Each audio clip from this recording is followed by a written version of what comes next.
بسم اللہ الرحمن الرحیم۔ صرف 5 منٹ کا مدرسہ قرآن حدیث کی روشنی میں 29 جمادی الثانی اسلامی تاریخ اخلاق کا اعلیٰ نمونہ۔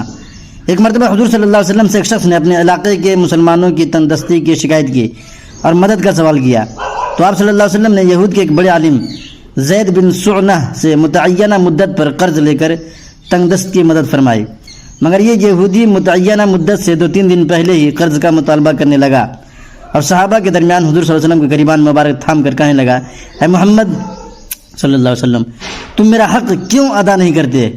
ٹال مٹول کیوں کر رہے ہو؟ حضرت عمر رضی اللہ تعالیٰ عنہ بھی وہیں پر موجود تھے۔ غصے سے بے قابو ہو کر کہا، تو نے حضور کی شان میں گستاخی کرنے کی جرات کیسے کی؟ اگر آپ صلی اللہ علیہ وسلم کے پاس لحاظ نہ ہوتا تو تیری گردن مار دیتا۔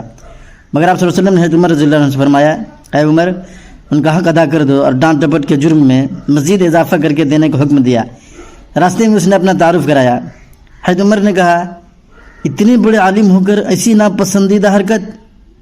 زید بن سعنہ نے کہا، بات یہ ہے کہ میں نے چہرے نبوت کو دیکھ کر ساری علامتیں پہچان لی تھی، صرف 2 علامتیں باقی تھی۔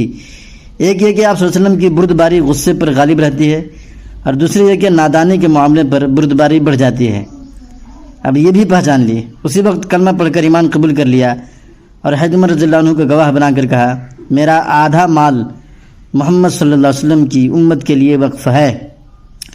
اللہ تعالیٰ کی قدرت، کھجور میں اللہ کی قدرت۔ کھجور ایک عمدہ قسم کا پھل ہے۔ ابتدا میں وہ نہایت کمزور حالت میں ہوتی ہے۔ اللہ تعالیٰ نے اپنی حکمت سے اس طرح بنایا ہے کہ ایک دوسرے سے ملی ہوئی ہوتی ہیں۔ ان پر ایک غلاف چڑھا دیا تاکہ حفاظت رہے۔ پھر جب وہ پختہ اور کامل ہو جاتی ہے تو آہستہ آہستہ وہ غلاف پھٹ کر پھل ظاہر ہونے لگتے ہیں، اور پھر وہ ہوا اور سردی گرمی بھی برداشت کرنے لگتی ہے۔ اللہ کا یہی نظام قدرت تمام درختوں اور پھلوں پھولوں میں کار فرما ہے۔ ایک فرض کے بارے میں والدین کے ساتھ اچھا سلوک کرنا۔ قرآن میں اللہ تعالیٰ فرماتا ہے، تمہارے رب نے فیصلہ کر دیا ہے کہ اللہ کے علاوہ کسی اور کی عبادت نہ کرو اور والدین کے ساتھ احسان کا معاملہ کرو۔ فائدہ، ماں باپ کی خدمت کرنا اور ان کے ساتھ اچھا برتاؤ کرنا فرض ہے۔ ایک سنت کے بارے میں، نماز جمعہ کے بعد کا وظیفہ۔ نماز کے بعد کا وظیفہ، رسول اللہ صلی اللہ علیہ وسلم ہر فرض نماز کے بعد ان الفاظ میں پناہ مانگتے تھے، اللہم انی اعوذ بک من الجبن واعوذ بک من البخل واعوذ بک من ارض العمر واعوذ بک من فتنة الدنیا وعذاب القبر۔ ترجمہ، اے اللہ، میں بزدلی، بخل اور ناکارہ عمر، دنیا کے فتنے اور عذاب قبر سے آپ کی پناہ چاہتا ہوں۔ ایک اہم عمل کی فضیلت، درخت لگانا۔ رسول اللہ صلی اللہ علیہ وسلم نے فرمایا، جو بھی مسلمان درخت لگاتا ہے یا کھیتی کرتا ہے، پھر اس میں سے کوئی پرندہ، انسان یا جانور کھاتا ہے تو اس کے لیے صدقہ ہے، یعنی صدقے کا ثواب ملے گا۔ ایک گناہ کے بارے میں، شوہر کی نافرمانی کرنا۔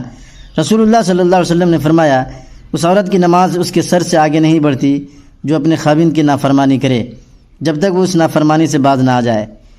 دنیا کے بارے میں، دنیا میں برکت۔ رسول اللہ صلی اللہ علیہ وسلم نے فرمایا، اللہ تعالیٰ جس کے ساتھ بھلائی کا ارادہ فرماتا ہے تو اس کو دین کی سمجھ عطا فرماتا ہے، اور بے شک یہ دنیا بڑی میٹھی اور سرسبز شاداب چیز ہے، پس جو اس کو اس کے حق کے ساتھ یعنی حلال طریقے سے لے گا تو اللہ عز و جل اس کے لیے اس میں برکت دے گا۔ آخرت کے بارے میں، جنت کا باغ۔ قرآن میں اللہ تعالیٰ فرماتا ہے، جو لوگ ایمان لائے اور نیک اعمال کے پابند رہے تو ان کے لیے ایسے باغ ہوں گے جن کے نیچے نہریں جاری ہوں گی۔ یہ بہت بڑی کامیابی ہے۔ قرآن سے علاج، پرانی بیماریوں کا علاج۔ کبھی کبھی انسان کو ایسی بیماریاں لگ جاتی ہیں کہ علاج کرتے کرتے تھک جاتا ہے، پھر بھی وہ ٹھیک نہیں ہوتی، تو ایسے موقع پر اگر اس آیت کریمہ کو کثرت سے پڑھا جائے تو انشاءاللہ ضرور نفع ہوگا۔ انی مسنی الضر وانت ارحم الراحمین۔ قرآن شریف کی نصیحت۔ قرآن میں اللہ تعالیٰ فرماتا ہے، شیطان کی پیروی نہ کرو، وہ تمہارا کھلا ہوا دشمن ہے۔ شیطان تو تم کو برائی اور بے حیائی کے کام کا حکم کرتا ہے، اور اللہ کی نسبت ایسی باتیں کہنے کو حکم کرتا ہے جس کا تمہیں علم نہیں ہے۔ سورہ بقرہ آیت نمبر 168 سے 69 تک۔